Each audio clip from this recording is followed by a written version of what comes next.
Bonjour à toutes, bonjour à tous. Et Mosaïque a franchi très récemment le seuil des 25 000 abonnés. On voulait d'abord vous remercier pour cette confiance et aussi pour la diffusion des contenus qui sont sur cette chaîne. Et pour marquer cette étape, eh bien, nous avons pensé qu'il serait intéressant de consacrer une émission spéciale au sionisme sous forme d'un débat. Débat donc qui est organisé aujourd'hui dans ce studio à Jérusalem. Débat entre deux penseurs du sionisme. L'un est historien, il va publier prochainement une nouvelle histoire du sionisme. Et le second est rabbin, président de l'association Brit Olam et disciple notamment du Rav Léon Ashkenazi, une grande figure, comme on le sait, du sionisme religieux. Georges Bensoussan, Rav Cherki, bonjour. Bonjour. Bienvenue dans ce studio. Merci d'avoir accepté cette rencontre. Pour parler de l'avenir du sionisme aujourd'hui, il faut évidemment bien avoir présent à l'esprit son passé, son origine, son histoire. Et c'est d'abord donc vers vous, Georges Bensoussan, que je vais me tourner pour cette première question. Et la question que j'avais voulu vous poser, c'est que si on définit le sionisme comme l'aspiration du peuple juif à retourner sur sa terre et à créer un État, est-ce que l'on ne peut pas dire qu'aujourd'hui, finalement, où effectivement la majorité de la population mondiale se trouve, ou à peu près, disons, c'est un peu discuté, mais en gros, sur une terre où il y a une souveraineté politique, est-ce que l'on ne peut pas dire que, comme Napoléon disait de la Révolution, que le sionisme est fixé aux principes qui l'ont commencé et que donc il est fini? Oui, c'est intéressant dans ce rapprochement que vous faites avec Napoléon, parce que quand Bonaparte dit ça en 99, ou après le 18 Brumaire, il a une idée très précise, c'est-à-dire qu'il faut arrêter la Révolution aux acquis de 1789 et éviter le retour de la terreur. Bon, c'est ce qu'il entend par arrêter la révolution aux principes qu'ils ont fixés. En revanche, pour le sionisme, on n'est pas du tout dans la même logique. Le sionisme, c'est un grand mouvement intellectuel, un grand mouvement spirituel aussi, et pas un mouvement idéologique, un grand mouvement intellectuel, qui est en fait une dynamique. Et donc, il n'y a aucune raison que le sionisme s'arrête en 1948. Le sionisme est en perpétuel devenir. Il remodèle de façon perpétuelle cette identité juive qui, évidemment, est totalement reconfigurée par la création d'un État juif, etc. Ce qui n'était pas d'ailleurs le but premier des sionistes, les amants de Sion en Russie comme dans le monde arabo-musulman. D'ailleurs, c'était Rov Sion à peu près partout dès les années 1880-90, donc à Herzl. L'État juif est évidemment, le foyer national juif et l'État juif demain est évidemment un objectif, mais il y a d'autres perspectives que ça signe le sionisme débutant, même si le mot n'existe pas encore dans les années 80. Je rappelle que le mot date de 1890, c'est-à-dire 7 ans avant le premier congrès. Oui, mais on assimile quand même ce sionisme au projet de Herzl. Bien sûr. Voilà, donc qui était de dire on va faire un État. Oui. Ne parlez pas d'un État pour autre chose ensuite. Oui, et c'est-à-dire que vous avez raison de dire on l'assigne au projet de Herzl, mais je dirais qu'on le réduit au projet de Herzl, parce qu'en fait, c'est beaucoup plus large que ça. C'est-à-dire cette dimension spirituelle qui a toujours existé. Une dimension spirituelle, je dirais d'abord et avant tout une dimension de désaliénation de l'être juif. Profondément, le sionisme, c'est une aspiration à libérer la condition juive de ce carcan qu'est la condition diasporique, qui amoindrit, qui atrophie profondément l'identité juive et qui atrophie également profondément la qualité humaine de chaque individu. Chaque individu est atrophié par le fait qu'il est en condition diasporique. Qu'il soit croyant ou pas croyant, ça n'a strictement rien à voir. La condition juive diasporique, pour des raisons historiques sur lesquelles on pourra peut-être revenir, est une condition qui abîme profondément l'individu. Et donc sur ce plan-là, le sionisme est d'abord une aspiration à se libérer de ce carcan. Qu'ensuite, il y a l'État juif, etc. Bien sûr. Sauf que là, maintenant, on peut dire que les Juifs sont libérés de ce carcan, ceux qui vivent en Israël en tout cas, puisque par définition, ils ne sont plus en exil. Oui, mais en même temps, à partir du moment où le sionisme est une reconfiguration de l'identité n'étant jamais figée, étant une dynamique en soi, elle se reconfigure en permanence. Donc le sionisme n'est jamais fini.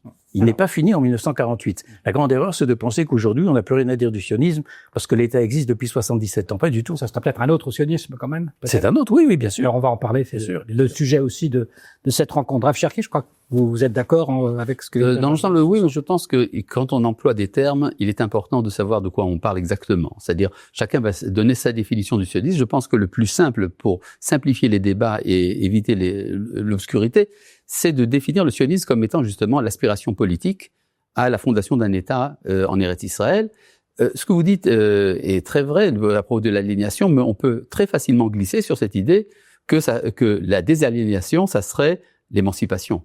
Or, c'est justement le discours diasporique actuel. Donc on dit je suis désaliéné parce que justement je ne suis pas sioniste, parce que je vis en dehors de cet État qui est réducteur de la condition juive.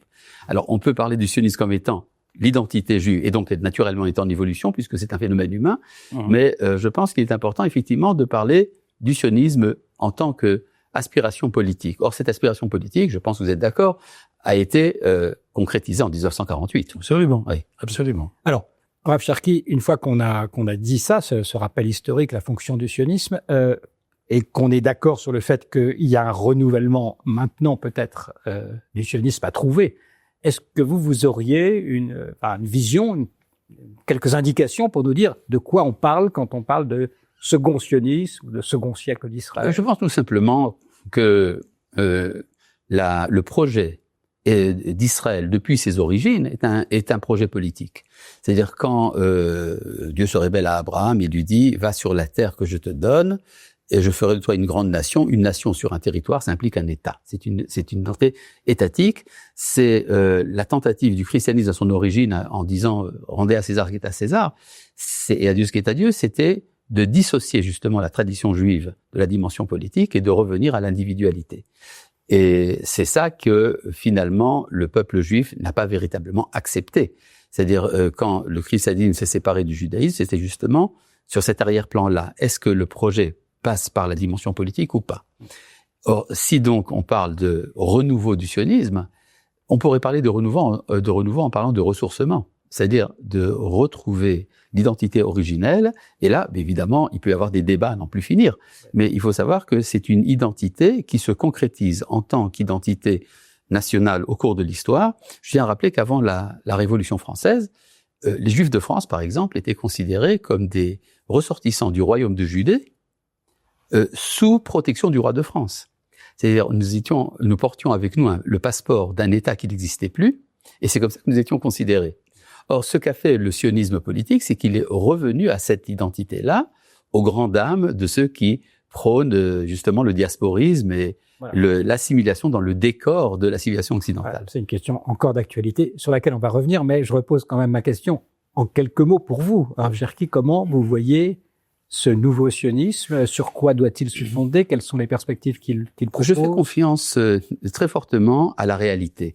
C'est-à-dire, il y a une sorte de dialectique qui se crée entre les différentes positions, les différentes factions, les différentes parcelles d'identité que l'on trouve dans les différents partis et différents secteurs de la société. Et naturellement, une synthèse va s'opérer. On ne peut pas trancher en disant, vous savez, ça revient toujours à ces problèmes. Est-ce que l'identité juive est une religion, une nationalité, ou plutôt une identité cosmopolite? Et on peut trouver ces trois directions dans toute la société juive, d'ailleurs en particulier israélienne, mais de manière générale dans le monde juif. Et par la force des choses, chacune de ces options représente une nécessité, quelque chose de très profond, qui est ancré très profondément dans l'homme. Tout homme a une vie spirituelle, tout homme a une appartenance à une culture et à une nationalité de manière plus ou moins diffuse, et tout homme appartient à l'humanité. Et donc, par la force des choses, ces factions qui aujourd'hui ont l'air tellement opposées dans la société israélienne vont se retrouver et sera créé un nouveau type d'identité. Voilà, faites confiance à la providence finalement. À la providence historique. Georges Bensoussan, qui s'appelle la dialectique, tout simplement. Voilà. Est-ce que vous avez une idée sur la manière dont ce nouveau sionisme peut précisément Je dirais en place? que le sionisme continue en permanence après 1948 parce que l'identité n'est jamais monochrome, elle n'est pas monobloc, elle est composite. Bon, et effectivement, je serais d'accord aussi avec Uri Cherki, à savoir qu'ici, dans la société israélienne, il y a différentes façons de vivre son identité juive et qu'à un moment ou à un autre, ça va recomposer une nouvelle identité. C'est-à-dire qu'il est en train de se créer ici une nouvelle identité juive israélienne qui progressivement va se séparer de l'identité diasporique. Il y a des évolutions divergentes, qu'on le veuille ou non. Je prends une comparaison qui n'est pas raison et qui est très limitée, j'en connais les limites. Prenez simplement l'exemple de la société québécoise, née de la France du XVIIe siècle. Elle a donné naissance à une autre identité, qui est l'identité québécoise par rapport à la France de l'Ancien Régime. la comparaison s'arrête là parce que les divergences sont énormes entre les deux situations. Bon, j'insiste pas. Donc effectivement, il y a une évolution qui fait que l'identité juive, l'identité israélienne va muter progressivement. Et ce qui est très intéressant, c'est de savoir comment, depuis la première Aliyah jusqu'en 1940 ou 1948, comment cette identité juive au contact d'Eretz Israël s'est forgée de la part de gens qui n'avaient pas les mêmes vues. Les gens de la première Aliyah, c'était pas ceux de la deuxième Aliyah qui étaient beaucoup plus idéologiques, ceux de la troisième aussi, et ceux de la cinquième Aliyah, l'Aliyah des Allemands, disons, et des Polonais majoritairement. Quelle année pour... Alors, la cinquième Aliyah, c'est 1932-1939. Ce sont ceux qui viennent globalement parce qu'ils sont chassés par l'antisémitisme et le nazisme. Bon, ils viennent pas pour des raisons idéologiques, ils viennent parce que aucun autre endroit de la Terre ne leur est ouvert. Ils n'ont pas de vraie visée idéologique. Les seules visées idéologiques dans les 5 aliotes qu'on répertorie, ça aussi c'est totalement arbitraire parce qu'il y a des aliotes bien avant, ce sont la deuxième et la troisième, c'est-à-dire 1904-1924.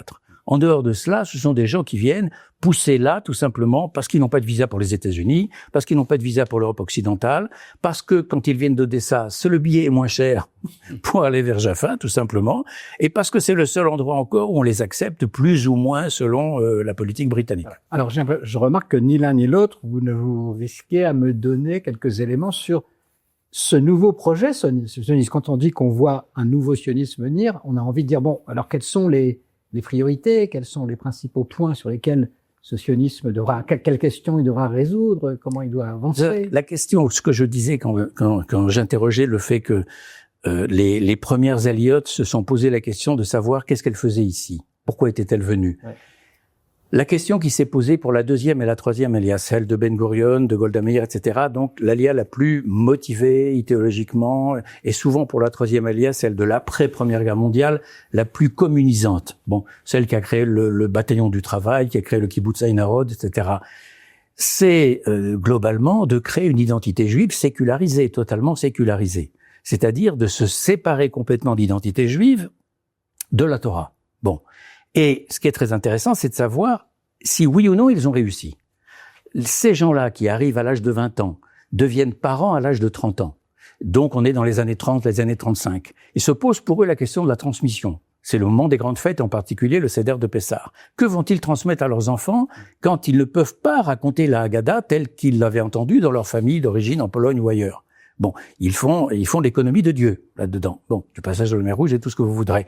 Et ils s'aperçoivent à la fin des années 30 déjà qu'ils arrivent à une impasse. C'est-à-dire que la transmission est très difficile s'ils ne s'enracinent pas sur ce texte profondément, Dieu ou pas Dieu. J'allais dire, sans vouloir offenser personne, Dieu est superfétatoire dans cette histoire. S'ils ne s'enracinent pas sur ce texte-là, leurs enfants se demanderont un jour ou l'autre pourquoi ils sont ici plutôt qu'ailleurs. Bon. Et c'est effectivement ce qui s'est passé. Et à ce moment-là, je veux prendre un exemple très précis, c'est celui de Berl Katznelson. Katznelson, c'est un ami de Ben Gurion. Il est l'un des fondateurs de la Histadrut en 1920. Il dirige le journal Davar en 1920 aussi, je crois. Ça peut, 20 ou 25, je crois. Bon. Et en 1935, il y a un débat au sein du Yishuv qui est largement dominé par les socialistes, et donc le Mapai, c'est-à-dire largement la tendance ben-gurionienne, qui est une tendance très sécularisée, c'est de savoir si oui ou non on va maintenir la célébration du Tisha B'Av. Et une majorité de ses camarades sont pour la suppression du Tisha B'Av.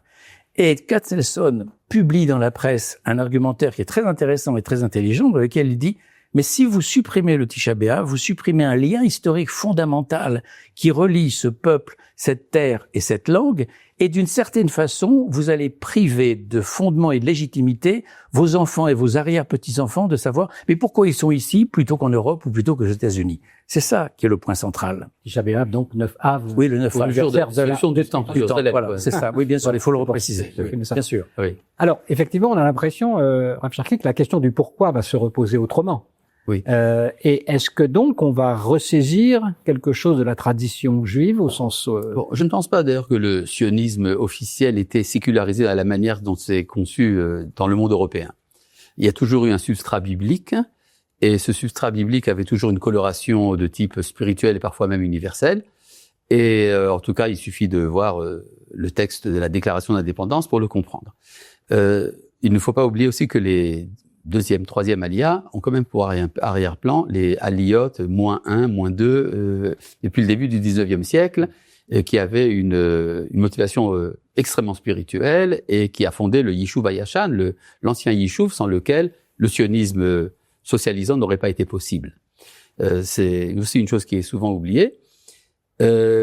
Rappelons quand même que l'identité juive n'a jamais réussi à se définir de manière absolue selon un concept, le religieux ou par exemple le national.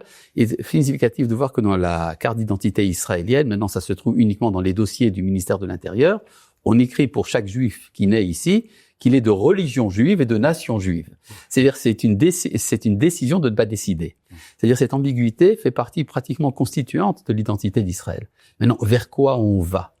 Si nous sommes en train, disons, de chercher un sens à notre existence ici, alors, et qu'on parle de synthèse et de dialectique, eh bien, rappelons-nous un enseignement talmudique qui est que la prophétie ne peut résider que sur celui qui est à la fois sage, vaillant et riche. Or, il est surprenant de voir que le peuple d'Israël a passé justement ces trois phases. Nous avons prouvé pendant assez longtemps que nous sommes sages, bien que parfois les prix Nobel aient accordé à des non-juifs, ça arrive.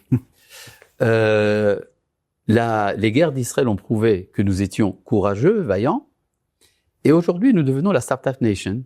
Nous sommes un des pays économiquement les plus développés de la planète. Et donc, si on suit le Talmud, alors il devrait y avoir des prophètes. Mais le problème, c'est que le secteur sage n'est pas identique au secteur vaillant ni au secteur riche. C'est-à-dire, cette synthèse n'est pas encore faite. Mais à partir de là, on peut parler donc d'un retour de la civilisation prophétique, mais attention, pas dans le sens réducteur. Et ça veut dire quoi, là? Enfin, justement, ça veut dire quoi? Ça veut dire avoir une parole à transmettre à l'humanité. Rappelez-vous ce que disait Jean-Jacques Rousseau. Je pense que je ne pourrai comprendre les Juifs que lorsqu'ils auront un État à eux et des universités où ils pourront s'exprimer sans crainte. C'est alors que nous saurons ce qu'ils ont à dire. Or donc, ce que le peuple juif a à dire, Mitzion etc., il a une parole à transmettre. Et cette parole ne peut pas être réductrice uniquement dans la dimension religieuse, bien que, comme vous le savez, je m'occupe un peu de ça. Mais je pense pourquoi je parle de l'universel? Parce que le clivage essentiel de la société israélienne, c'est la droite et la gauche. Or, la droite est, je vais être un peu, disons, caricatural, mais la droite est naturellement particulariste. Et la gauche a une inclination forcément cosmopolite. Et donc également une remise en question de la légitimité du sionisme, pas seulement de la religion. Et quand on parle, et si vous faites une synthèse entre ces deux tendances, ça vous donne naturellement l'universel. C'est-à-dire cette idée que nous avons un message à transmettre, ce message est probablement complexe, mais je pense qu'aujourd'hui, justement, nous sommes dans une éventualité, nous vivons un moment de l'histoire du monde où il y a des remises en question des fondements des civilisations. On parle de l'affrontement des civilisations selon Huntington, et il y a une écoute, disons une disposition à savoir qu'est-ce que les Juifs vont dire. Par exemple, pour reprendre ce que disait le Premier ministre Netanyahou devant la Chambre des représentants aux États-Unis, ce qui se passe aujourd'hui à Gaza, c'est pas une guerre de survie, bien que effectivement nous avons été attaqués et que nous nous défendons, mais c'est essentiellement une lutte entre le bien et le mal. Et donc, nous autres, les Israéliens, nous travaillons pour vous, pour la civilisation universelle. On n'a pas eu le retour de ça, mais enfin bon. Attention, il y a aujourd'hui un intérêt très poussé pour ce qui se passe ici, ne serait-ce que du fait qu'il y a une obsession permanente dans les médias pour ce qui se passe dans ce tout petit pays. Ouais. C'est pas forcément en bonne part, on va en reparler. Oui. Georges Bensoussan, alors là, on a Rafirki a avancé quand même une carte, le retour de ce qu'on pourrait appeler la prophétie, enfin en Israël, c'est-à-dire quelque chose qui permettrait de parler à l'universel. Est-ce que vous avez le sentiment que dans cette nouvelle étape du sionisme, vous seriez d'accord d'inscrire l'idée qu'il est temps pour Israël d'avoir sa voix particulière et que cette voix particulière puisse se faire entendre parmi les nations? Quand on se remémore ce que dit Rousseau, ce qui est très juste. Rousseau dit simplement « Je ne pourrai juger de ce peuple que lorsqu'il sera libre et qu'il aura des universités et qu'on saura ce qu'il a à dire. » Mais par ce qu'il aura à dire, ça ne signifie pas un message particulier qui renvoie à l'universel et qui renvoie peut-être à une vision messianique. Ça ne signifie pas cela. Ça signifie simplement ce peuple a toujours été subjugué par nous, nous l'avons toujours opprimé. Comment voulez-vous qu'il ait une autre attitude qu'une attitude apeurée, fuyante et d'une certaine façon lâche, parce que c'est ça qu'il dit dans son texte, parce que nous l'avons nous-mêmes amoindri au point d'en faire un individu apeuré qui ne peut pas parler librement. Donc je ne pourrai juger de lui que lorsqu'il sera libre. C'est ce qu'il veut dire. Rappelons-nous quand même l'arrière-plan de cette citation. Ce que dit dans les phrases précédentes, ce que dit Jean-Jacques Rousseau, c'est en Sorbonne, il est évident que les prophéties d'Isaïe parlent de Jésus, et il est évident pour les rabbins d'Amsterdam que ça n'a rien à voir. C'est pourquoi je pense que je ne pourrai les comprendre que lorsqu'ils auront un étage. Ça veut donc dire qu'il y a quand même un arrière-plan d'interrogation métaphysique. Bien sûr, mais on est au XVIIIe siècle. On est encore dans une société profondément religieuse, même si la sécularisation a commencé. Mais pour en revenir au sens du sionisme précisément, il est indéniable que dès la première alia, y compris dans la deuxième et la troisième, qui sont des aliotes idéologiques et socialisantes, surtout la troisième, l'arrière-fond du texte biblique n'est jamais absent. C'est tout à fait juste. Mais quand on regarde bien le sens profond de l'émergence du sionisme dans les années 1860-70 en Europe orientale, là où vit l'essentiel du peuple juif, sous une forme déjà de quasi-nation. C'est pour ça qu'effectivement, je serais d'accord avec ce qu'a dit Uri Cherki tout à l'heure, le peuple juif a toujours été un peuple politique et le judaïsme a toujours été un projet politique. Et d'ailleurs, à cet égard, on peut dire que fondamentalement, on dit toujours l'antisionisme c'est de l'antisémitisme. On peut retourner la phrase, fondamentalement, l'antisémitisme est fondamentalement de l'antisionisme. C'est-à-dire le refus de revoir les juifs accéder aux politiques. Bon, je reviens à ce que je voulais dire. Mais vous savez que Drummond, dans La France juive, dit « Un juif ne pourra jamais s'assimiler parce qu'il est toujours lié à Jérusalem ». Oui, c'est vrai, il le dit. C'est vrai que on a beaucoup accusé les sionismes de reprendre le vocabulaire des antisémites. Ça a été la rhétorique, et jusqu'à aujourd'hui d'ailleurs. Jusqu'à aujourd'hui, les antisionistes les plus fanatiques, et y compris dans les milieux juifs, reprennent toujours cet argument, mais vous parlez exactement comme les antisémites, etc., etc. Mais revenons à 1860-70, à l'époque de cette floraison de la presse hébraïque, à Shachar et autres, et y compris dans le Yishuv, dans le vieux Yishuv. Là, on a beaucoup oublié le rôle fondamental, vous l'avez dit, du vieux Yishuv dans ce qui a rendu possible le sionisme, et en particulier à Lébanon, à Vatzelet, etc., les années 1860. Sans ce vieux Yishuv séfarade, jamais le nouveau Yishuv n'aurait pu prospérer. Bon, et quand on parle, par exemple, de la renaissance de la langue hébraïque, on a Ben Yehuda, mais on a tous les amis de Ben Yehuda autour de lui. Tous les séfarades qui ont joué un grand rôle. Mais enfin, je reviens à mon démonstration. Que signifie dans les années 1860, 70, 80 l'émergence de l'idée nationale juive? Ça signifie que pour des juifs qui s'éloignent progressivement de la Torah, ou du moins des commandements, pas du texte lui-même, mais des commandements, qui ne respectent plus les mitzvot, la cacheroute, le Shabbat, etc., mais qui en même temps, comme le disait Ahadam, l'un des grands-pères du sionisme russe, nous ne pouvons pas être autre chose que les fils de nos pères. Comment demeurer juif quand on s'éloigne précisément de la pratique du judaïsme le plus orthodoxe? Eh bien, la réponse, c'est la nation. Et c'est ce qui explique que dans un premier temps, le sionisme, pour réaliser l'idée nationale, a été obligé de se séparer d'un judaïsme orthodoxe. Le fait est que le judaïsme orthodoxe, dans sa grande majorité, ne l'a pas suivi. Il l'a suivi jusqu'au premier congrès, 1897. Oui, surtout le monde ashkénaze. Oui, surtout le monde ashkénaze, tout à fait juste. Et ensuite, à partir du deuxième congrès, c'est fini. Le monde orthodoxe, c'est pareil. Il y a quelques rabbins. Il y a le Rav Reines, et un Bar Ilan plus tard, etc. Toute la tendance du Mizrahi, mais qui est marginale par rapport au judaïsme orthodoxe. Le judaïsme orthodoxe n'a pas suivi le mouvement sioniste. Donc c'est ça au départ. Mais attention, le judaïsme orthodoxe n'a jamais été majoritairement anti-sioniste. Il était dans la perplexité, dans l'interrogation. Il se posait des questions. Il y avait quelques figures, effectivement, qui ont idéologiquement ont attaqué le sionisme.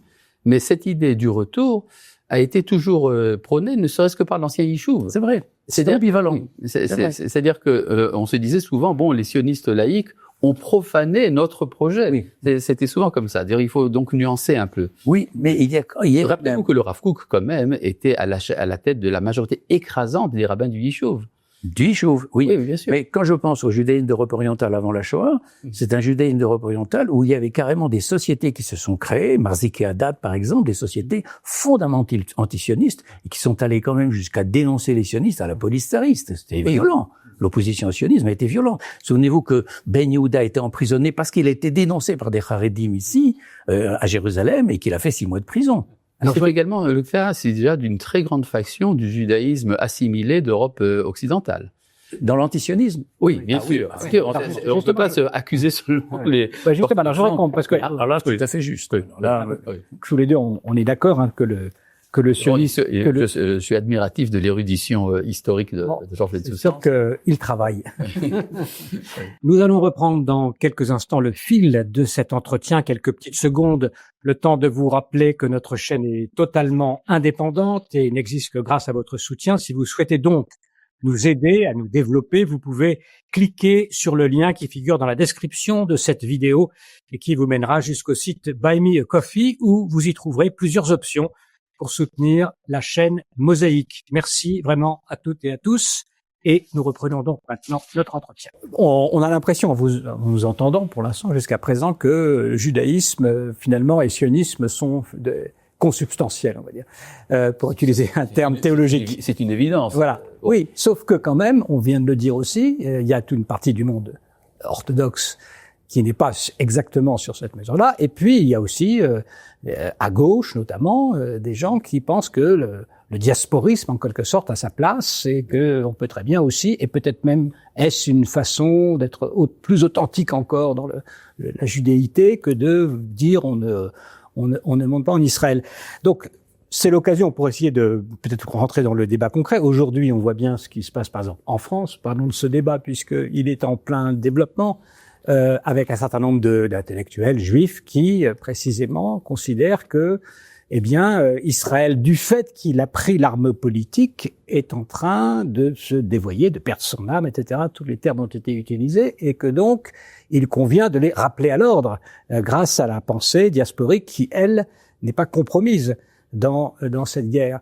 Oui, mais vous savez, ce diasporisme parfois militant, c'est pas nouveau. C'est la constante des explorateurs. On voit ça déjà dans la Torah. Il y a toujours eu des opposants au projet, disons, messianisant d'Israël. Je pense que le mot messianisme n'est pas péjoratif. Il signifie le désir d'amener un monde meilleur par des voies humaines. Et donc, il y aura toujours, dans toute avancée historique, il y aura toujours ceux qui veulent freiner ou même s'opposer à ce développement. Donc, ce n'est pas inquiétant.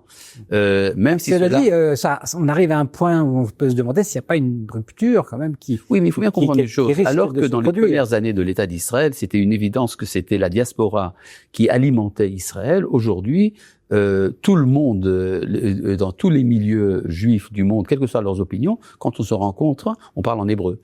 C'est-à-dire, c'est Israël qui est devenu central. Oui. Et donc, et c'est le fait d'être central qui va créer également des animosités. Oui. Donc, il n'y a pas de, quoi s'inquiéter. Une partie quand même du peuple juif en exil risque de se couper. Oui, alors il y a toujours eu un élément d'assimilation. Oui. C'est tout à fait regrettable. Il faut toujours espérer que ça ne finira pas mal. Parce que souvent, les milieux assimilés, finalement, ont échoué dans leur tentative d'assimilation, ce qui était d'ailleurs une des motivations du sionisme.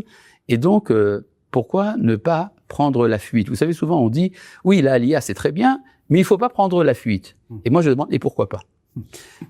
Georges Bensoussan, sur le débat, aujourd'hui, un petit mot peut-être de comment vous réagissez à ces paroles d'intellectuels français. Évidemment, je pense à ce qui est intéressant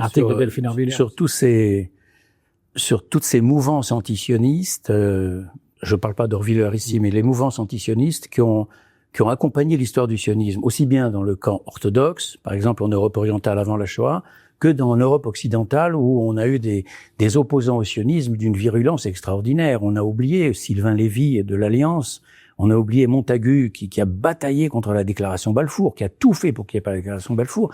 Au nom de quoi? Voilà, au nom de quoi? Voilà, je voudrais avancer ceci. C'est qu'il faut avancer aussi un élément social pour comprendre ces deux oppositions. Je m'explique. Dans les cours rabbiniques d'Europe orientale, le sionisme les met en danger. Pourquoi? Parce que cette translation vers Eretz Israël risque aussi, et a fortiori la translation vers d'autres terres, en particulier les États-Unis, risque aussi de leur faire perdre leur pouvoir. Il faut jamais perdre de vue l'analyse matérialiste, c'est-à-dire l'analyse des conditions de vie et des structures de pouvoir et des enjeux de pouvoir. Oui, il parle au nom de la morale, là, donc. Oui. Donc, il risque, en cause la translation vers la terre d'Israël risque aussi de démantipuler ce monde orthodoxe et de faire perdre d'une certaine façon leur aura, leur pouvoir de cour rabbinique. De l'autre côté, du côté des opposants au sionisme en Europe occidentale, c'est toujours dans les couches élevées de la société que l'opposition a été la plus élevée, dans les couches bourgeoises. Souvenez-vous de Léon Blum quand il parle de l'affaire Dreyfus. Il le dit très bien en 1935, Léon Blum, au moment de la mort du capitaine. Il dit c'est dans les couches élevées de la bourgeoisie française qu'on avait l'attitude la plus lâche, la plus veule vis-à-vis de la solidarité qu'il aurait fallu avoir avec le capitaine. Donc pourquoi ? Parce que ces gens-là craignent pour leur situation sociale. Ils craignent que le sionisme jette une ombre sur leur fidélité, leur attachement à leur patrie de naissance. D'ailleurs, ils le disent, et d'ailleurs c'est formulé dans la déclaration Balfour. Dans la déclaration Balfour, il est dit que le gouvernement de Sa Majesté envisage favorablement un foyer national en Palestine, c'est comme ça que c'est écrit, en Palestine, à la condition de ne pas toucher aux droits des Juifs installés dans les autres pays. Ça a été demandé par les Juifs anglais, précisément. Donc, en un mot, les oppositions... Pourquoi ça aurait pu toucher les droits des autres? Parce que ce qu'ils craignaient, c'est l'accusation de double allégeance. Qu'une fois l'État juif ou le foyer national juif créé, on leur dirait « Mais en fait, vous parlez au nom de qui? Vous parlez au nom de l'Angleterre ou au nom de votre patrie reconstituée là-bas en Palestine ?» Ils avaient très peur de cela. Donc, en un mot, dans les deux cas de figure, ce sont des gens qui craignent pour les positions établies. C'est un peu réducteur de dire que c'est toujours qu'on est motivé par la peur de la perte du pouvoir. C'est peut-être la perte de l'orthodoxie, tout simplement. Rappelez-vous qu'il y a eu quand même un mouvement migratoire vers les États-Unis de cour chassidique, antisionistes, tout entière. Et au contraire, c'est ça qui a renforcé leur position. C'est pas. Mais en même temps, regardez ce judaïsme orthodoxe qui émigre vers les États-Unis, qui a donné le grand judaïsme américain d'aujourd'hui. C'est un judaïsme qui est largement sécularisé. C'est-à-dire que le pouvoir des cours rabbiniques s'est effrité. Il en reste quelques-unes, bien sûr, le mouvement Chabad, Lubavitch, tout ce que vous voudrez. Mais globalement, par rapport à ce qu'il était en Europe orientale, c'est fini. Oui, mais ça, l'âge d'or est terminé. Mais c'est pas le sionisme qui a fait ça. Non, c'est la translation. Et c'est pour ça qu'ils sont opposés à la translation. Alors, si on en reste au débat là qui nous occupe, il y a on peut effectivement l'analyse de Georges Metsusa est une analyse, j'allais dire matérialiste. Est-ce qu'on ne peut pas quand même considérer qu'il y a une autre manière de voir le judaïsme et que c'est quand même du point de vue moral que ces juifs de diaspora notamment, mais aussi en Israël d'ailleurs, se lèvent pour dire attention, là vous êtes en train à Gaza de franchir une ligne qui va vous faire perdre une partie de votre sagesse et de votre... Oui, mais c'est là justement que il y a une mécompréhension de ce qui se passe aujourd'hui entre l'Occident et l'islam, et avec Israël au milieu de tout ça. C'est-à-dire que aujourd'hui, il y a une remise en question de l'ordre mondial par l'islam, et dont l'avancée est le Hamas et le Daesh. Il faut bien comprendre que cette lutte qu'Israël mène, elle doit être gagnée si on veut pouvoir entretenir un dialogue constructif et positif avec l'islam. Or, c'est de ça dont il est question aujourd'hui. C'est pas simplement le fait de résister à une violence barbare locale. C'est toute une idéologie, et c'est ça dont il est question. Alors, évidemment... C'est ça que ces juifs-là oublient, vous dites? Oui, justement, mais pourquoi? Parce que si, effectivement, c'est le judaïsme contre l'islam, et que l'islam, c'est véritablement l'islam, alors je dois peut-être me poser la question de qui je suis en tant que juif. Et ça va me donner une responsabilité dont je veux prendre la fuite. Ce qui va... Pourquoi ce serait une responsabilité particulière? Parce que ça voudrait dire que je fais partie d'un événement biblique. C'est-à-dire, l'État d'Israël est compris dans le subconscient collectif de la civilisation actuelle comme étant un événement biblique en pleine modernité. Or, si je suis défini comme étant un participant à un événement biblique, je dois repenser mon identité. Beaucoup de personnes en Israël qui se disent laïques, le Chiloni, m'ont dit les événements du 7 octobre m'ont amené à me repositionner, à repenser mon identité juive. Mais attention, je suis athée. C'est-à-dire que l'athéisme est nécessaire pour éviter l'éventualité qu'à Dieu ne plaise de devenir religieux. Et donc, étant donné que ce qui est touché ici, c'est le point névralgique de l'identité dans ce qu'elle a de plus concentré, c'est ça qui va engendrer des réactions tout à fait irrationnelles, comme quoi Israël ferait des crimes contre l'humanité, etc. Ouais, irrationnel. Maintenant, effectivement, quand on voit aussi les télévisions françaises, par exemple, les grands médias, et qu'on voit ces images, et que oui, mais attention, on peut imaginer que effectivement, il y a une manipulation absolument extraordinaire. Vous savez qu'en Allemagne nazie, il y avait certainement des enfants qui ont été bombardés avec leurs poupées dans leur lit lors de la conquête, lors du démantèlement de l'Allemagne nazie par les Américains. C'est-à-dire, on pourra toujours chercher une scène qui va vous faire tirer des larmes, qui va vous ébranler émotionnellement, etc., sans se poser la question de savoir, mais qu'est-ce qui se passe? Qu'est-ce que c'est que ce conflit? Contre qui on lutte, etc. Il y a, pour en revenir effectivement au conflit, pour rebondir sur ce que dit Cherki sur le conflit, tout se passe comme si nous assistions à une inversion victimaire assez extraordinaire, assez stupéfiante. Mmh. C'est comme si, par exemple, pour étudier un conflit comme la Seconde Guerre mondiale, je prenais mon point de départ, ce serait 1945, l'Allemagne en ruine, 6 millions de morts, elle a eu 6 millions de morts, dont 2 millions de civils et 4 millions de soldats, Berlin par terre, pratiquement toutes les villes allemandes en ruine, sans m'interroger sur quel est le chemin qui a mené de 1933 à la catastrophe allemande. C'est ça le problème. Donc, quand on voit effectivement les ruines de Gaza, on ne peut qu'être ébranlé, bien sûr. Mais la question est de savoir, mais d'où vient cette hyper-violence? Sinon, d'abord et avant tout, et là c'est une simplicité extraordinaire, d'un refus arabe réitéré constamment depuis un siècle. Et un refus de quoi? Non pas seulement d'une souveraineté politique, mais d'un refus d'une souveraineté juive, parce que dans la conception traditionnelle de l'islam, mais aussi dans une certaine conception traditionnelle du christianisme, le retour d'une souveraineté juive sur cette terre est quelque chose d'impensable, et donc d'impensé. Et il y a quelque chose dans le fait que Israël manifeste sa force par l'armée, etc., qui contrevient totalement aux économies psychiques islamiques et chrétiennes, à savoir que le juif, on peut l'aimer, à condition qu'il soit victime, et on a pour lui toute la compassion du monde. Mais quand il sort de ce schéma victimaire-là, quelque chose ne va plus du tout dans le schéma. Quelque chose est totalement bouleversé dans notre schéma mental, et là, Israël gêne profondément. Et alors, je reviens sur quelque chose d'intéressant. Sur ces juifs qui prennent leur distance, moi je peux très bien comprendre les positions des Horviller et compagnie. Effectivement, on voit ces images. Bon, d'abord, ils ne sont pas ici, ils ne voient pas la complexité de la situation. Bon, ça c'est une chose. Mais la deuxième chose, c'est qu'on a affaire à ce type de réaction très fréquemment dans l'histoire de la diaspora. À savoir que les Juifs très apeurés par ce qui est en train de se passer, à savoir la mise à l'encan, la stigmatisation des Juifs, prennent leur distance en disant, voyez, moi, je ne suis pas tout à fait comme eux, je suis beaucoup moins sioniste qu'eux. D'ailleurs, je ne suis même pas sioniste du tout. En un mot, ils prennent leur distance avec le signe maudit. Qu'est-ce que c'est le signe maudit aujourd'hui? C'est pas le signe juif. Évidemment, depuis Auschwitz, personne n'oserait le dire. C'est le signe sioniste sur le fond. Mais le signe sioniste, c'est quoi? C'est le signe juif politique de la souveraineté. C'est ça qui est en cause sur le centre, sur le fond du problème. Et pourquoi, juste, je vais vous donner la parole à Cherki, pourquoi cette inversion complète, quand on arrive à dire Auschwitz, c'est Gaza? Cette phrase-là, justement, vous êtes aussi spécialiste de la Shoah. Quand cet animateur télévision, Thierry Ardisson, qui sans doute est un brave homme, je le dis pas ironiquement, il dit d'emblée Auschwitz et Gaza, et ensuite il s'excuse, j'ai lu ses excuses.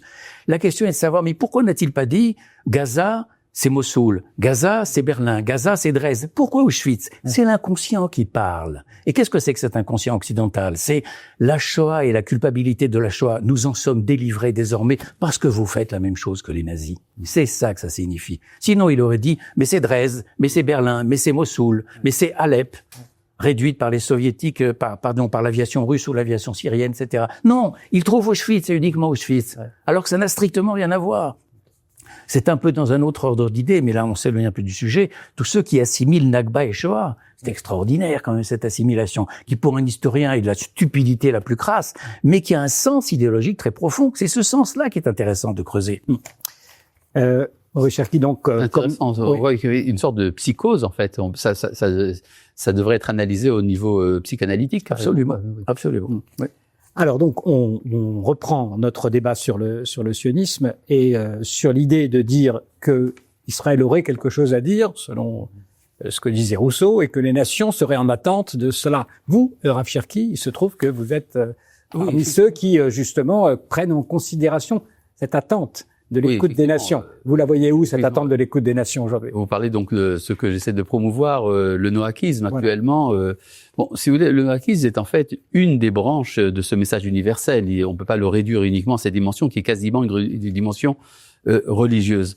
Mais disons que pour prendre quelques exemples, vous savez que dans le conflit des valeurs actuelles, alors il y a l'Occident a hérité du christianisme, que c'était la compassion, l'amour qui était la seule valeur morale possible.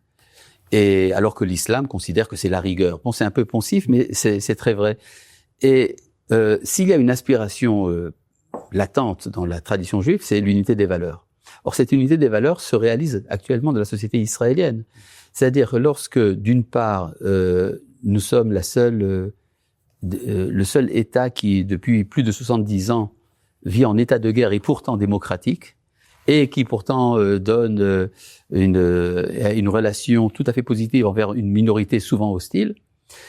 Ça, c'est, si vous voulez, c'est l'aspect de la générosité innée du judaïsme, et également qui sait se défendre et qui sait utiliser la force quand elle est nécessaire.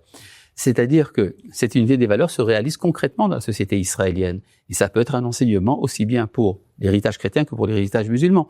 Si vous voulez encore un autre exemple plus profond, il y a l'Occident a hérité de la philosophie grecque que l'homme est au centre du monde. Et Dieu, dans la mesure où il existe, on ne sait pas très bien s'il existe ou pas, mais en tout cas, il est... Si vous le dites alors, c'est... Non, je parle ici de discours. Alors, Dieu, dans la mesure où il existe, est dans la périphérie.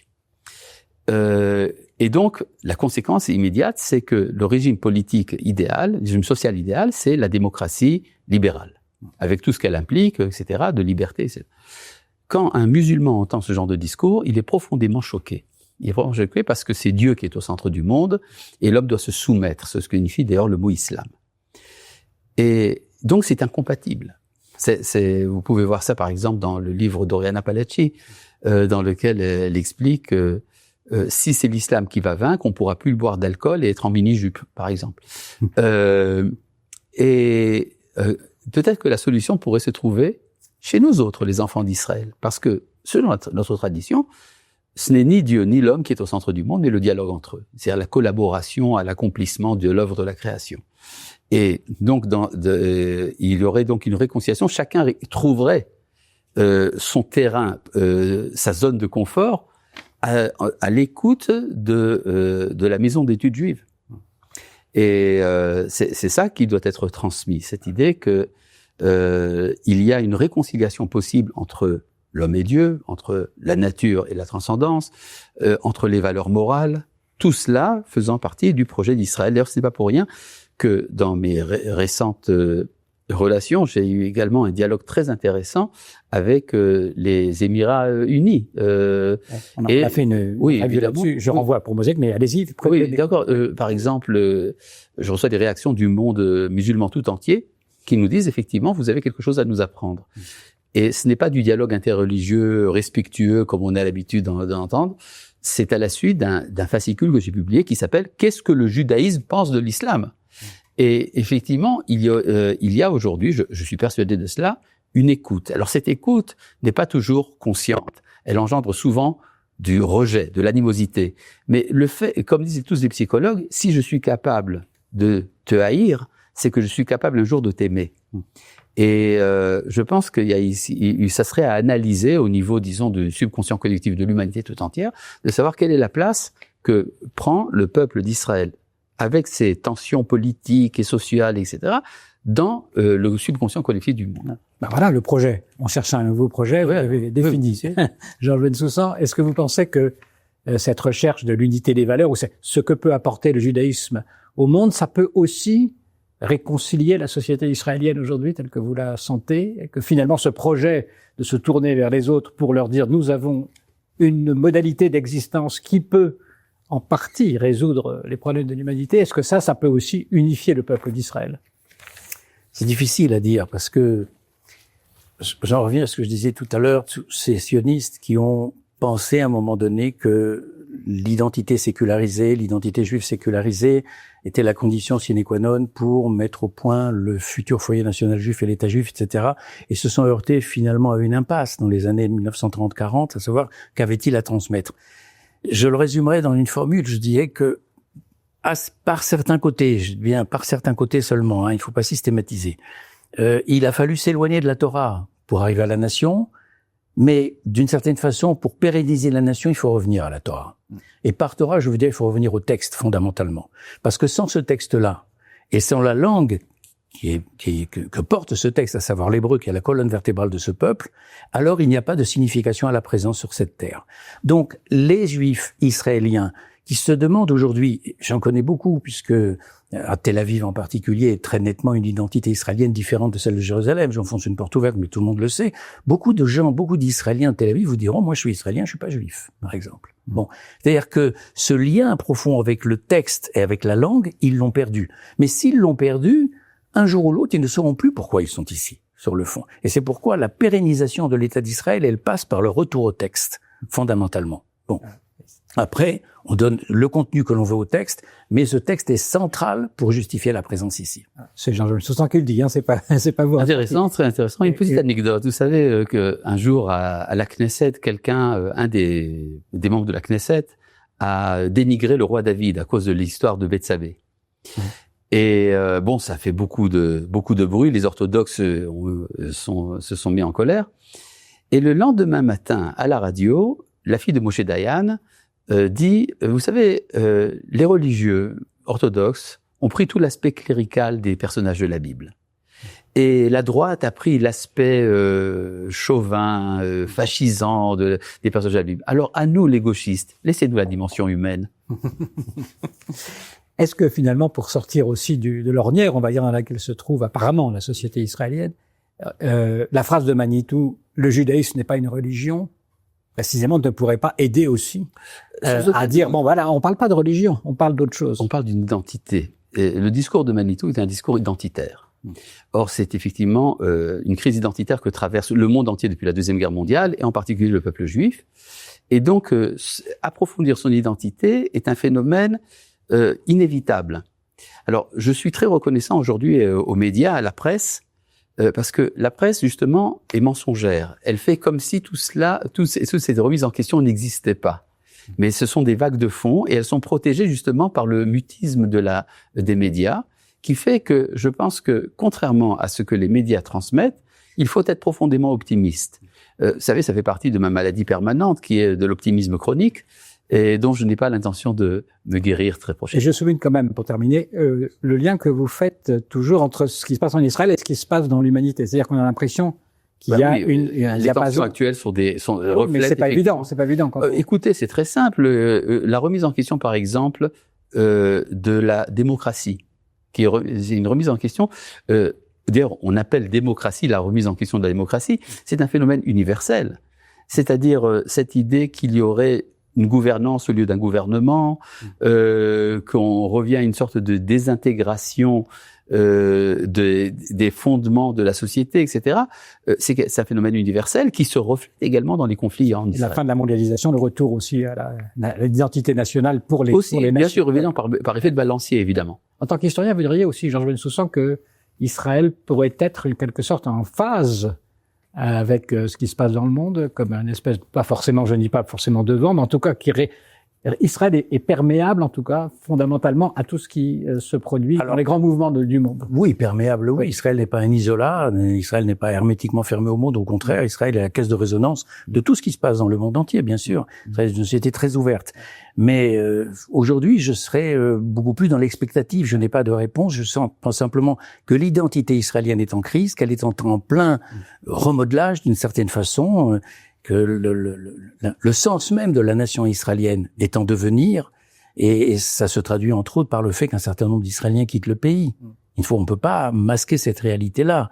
C'est-à-dire que les Israéliens dont je parlais tout à l'heure, qui se demandent pourquoi ils sont là, un jour ou l'autre, ils prennent la porte de sortie. Donc, on est dans une période charnière, une période très critique de remodelage de l'identité israélienne. Une chose est sûre, c'est que cette identité, si elle s'enferre dans cette dichotomie absurde de savoir le judaïsme est-il une religion, est-il un peuple, est-il une nation, n'a pas de réponse. Le judaïsme, c'est ni une religion, ni un peuple, ni une nation, c'est l'ensemble à la fois. C'est une nation religieuse, comme le disait, je crois, le Rav Kook, et une religion nationale. C'est les deux. Donc, si on perd de vue l'un des deux éléments, on ne comprend rien. Ah. Je reçois que vous n'êtes pas atteint, vous, par la maladie de l'optimisme, quand même. Hélas, non. Merci beaucoup. En tout cas, je signale que vous allez participer à un voyage sur le sionisme. C'est pour ça que j'en parle dans cette émission au mois de septembre. Alors, les dates, c'est du 14 au 19 septembre. Peut-être que vous pouvez nous en dire un mot. Avec Stéphane Amar, oui, sur les lieux principaux, enfin certains des lieux principaux du sionisme en Israël, de Zichron Yaakov, à Rishon LeZion, à Jérusalem, bien sûr, etc. Voilà. Avec Georges Bensoussan comme guide, évidemment, c'est du luxe, on va le dire, pour cette proposition donc de Stéphane Amar. On va mettre dans la description le lien pour ceux qui souhaitent s'y inscrire. Voilà. Merci infiniment, messieurs, pour ce débat tout à fait passionnant. Je crois qu'on a vraiment bien labouré, on va dire, en tout cas, le terrain et la problématique. Merci à tous pour votre attention. Merci beaucoup d'avoir écouté cette vidéo, et pour suivre nos prochaines interviews, eh bien, vous pouvez vous abonner à Mosaïque. C'est très simple, il suffit de cliquer sur le bouton ci-dessous.